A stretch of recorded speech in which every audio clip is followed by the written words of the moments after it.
خالہ ساجدہ کے شوہر نے دوسری شادی کر لی۔ جس نے بھی سنا انگلیاں دانتوں تلے داب لیں۔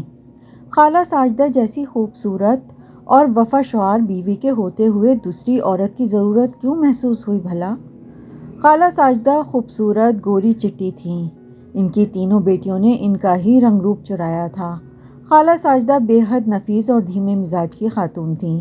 صفائی پسند اتنی کہ سارا گھر شیشے کی طرح چمکا رہتا تھا۔ ان کے ہاتھ میں ہنر تھا، سارے محلے کی عورتیں ان سے ہی کپڑے سلائی کرواتیں۔ انہوں نے منظور صاحب کو ہر سکھ دیا تھا، نہ دے سکیں تو اولاد نرینہ۔ بس اسی کمی کو جواز بنا کر وہ رانی کو بیاہ لائے۔ رانی پکے رنگ کی بھاری بھرکم عورت، آتشی گلابی موتیوں ستاروں والے سوٹ میں عجیب مضحکہ خیز لگ رہی تھی۔ شریکوں کے دلوں میں ٹھنڈ پڑ گئی۔ سارا محلہ پرسہ دینے آیا۔ ہمدردی کی آڑ میں خوب نمک پاشی کی گئی۔ ساجدہ خالہ کا دل خوب برا ہوا۔ وہ اپنا سامان لے کر اوپر والے پورشن میں منتقل ہو گئیں۔ منصور صاحب نے معافی تلافی کی کوشش کی مگر ساجدہ خالہ کا تو قلق ہی ختم ہونے کا نام نہیں لے رہا تھا۔ منظور صاحب ماہانہ راشن دروازے پر رکھ کر لوٹ آتے۔ وقت کا پہیہ چلتا رہا۔ ان کو اپنے اکلوتے بھانجے ہاشم سے قلبی لگاؤ تھا۔ بڑی بیٹی نازش کے لیے انہوں نے ہاشم کو سوچ رکھا تھا۔ پھر ہاشم ان کی عزت بھی بہت کرتا تھا۔ ان کی زندگی میں بیٹے کی کمی پوری ہو جاتی مگر نازش نے اپنی پسند بتا کر انہیں صدمے سے دوچار کر دیا۔ بہرکیف انہوں نے عزت سے نازش کو اس کی پسند کے لڑکے سے بیاہ دیا۔ انہی دنوں میں رانی نے ایک بچی کو جنم دیا اور خود زچگی میں کسی پیچیدگی کے باعث خالق حقیقی سے جا ملی۔ ساجدہ نے دنیا دکھاوے کے لیے چند آنسو بہا کر رسم نبھائی اور اپنی راہ لی۔ اس روتی بلکتی ننھی سی جان سے ان کو خامخواہ کی بیزاری اور نفرت محسوس ہوئی۔ منظور صاحب نے کاکی کو سنبھالنے کے لیے جز وقتی آیا رکھ لی۔ ان کی زندگی میں اصل بھوچال تب آیا جب منصور صاحب روڈ کراس کرتے ہوئے ایک ٹرک سے ٹکرا کر موقع پر ہی دم توڑ گئے۔ دل میں بھاری بوجھ لیے اس دنیا سے چلے گئے۔ ساجدہ کو پچھتاووں کے ناگ اندر ہی اندر ڈسنے لگے۔ گزشتہ چند برسوں میں کئی بار منظور صاحب ان کے دروازے سے نا امید لوٹے تھے۔ انہوں نے اپنی خطا سے بڑھ کر سزا پائی تھی۔ ماں باپ کے مر جانے کے بعد کاکی کا واحد رشتہ ساجدہ ہی تھیں۔ ساجدہ کو طوعاً کرہاً کاکی کو اپنے ساتھ رکھنا پڑا۔ کاکی ہو بہو اپنی ماں کی کاپی تھی۔ اس کی طرح سیاہ رنگت اور بھدے نقوش مگر اس کا دل اتنا اجلا اور شفاف تھا۔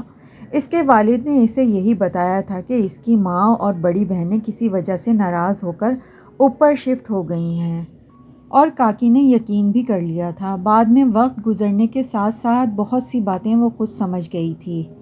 اب اس کا مقصد اپنی خدمت سے ان کے دل جیتنا تھا مگر ساجدہ نے سالوں پہلے اپنی نرم دلی کو سنگ دلی میں بدل لیا تھا۔ کاکی اگر پانی پینے کے لیے گلاس کو بھی ہاتھ لگاتی تو ساجدہ اس گلاس کو 10 بار دھوتی۔ کاکی بیچاری اپنے ہی گھر میں ڈری سہمی رہتی۔ اس کا بہت دل چاہتا کہ ساجدہ اسے بھی ہادیہ اور فاریہ کی طرح غلطی کرنے پر ڈانٹیں، کھانا بنانا سکھائیں اور دوسری نصیحتیں جو وہ وقتاً فوقتاً ہادیہ اور فاریہ کو کرتی رہتی تھیں۔ وہ اگر ہادیہ اور فاریہ کے کمرے میں جا کر ان سے گھلنے ملنے کی کوشش کرتی وہ دونوں اسے بری طرح جھڑک دیتیں۔ اٹھو ادھر سے، بیڈ شیٹ خراب ہو جائے گی۔ سفید بیڈ شیٹ پر بیٹھتے بیٹھتے وہ اٹھ کھڑی ہوئی۔ چہرہ مزید تاریک پڑ گیا۔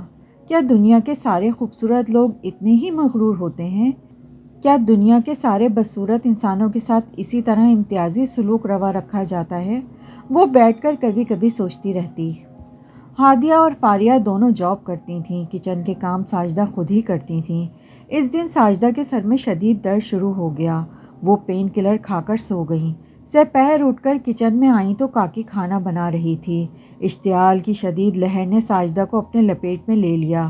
فشار خون بلند ہوتا گیا۔ وہ بولتی رہیں اور کاکی آنسو بہاتی رہی۔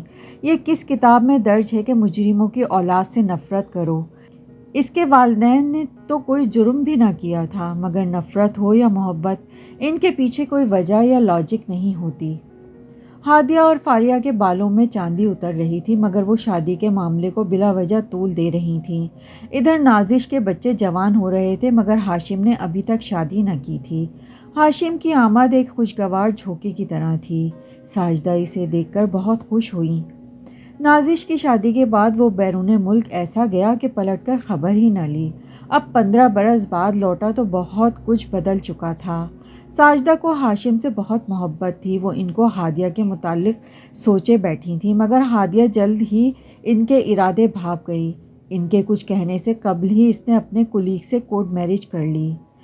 تم مجھے بتاتی تو صحیح، نازش نے بھی اپنی مرضی سے ہی شادی کی تھی، تمہاری بھی میں ہی کر دیتی۔ وہ رو پڑی تھیں۔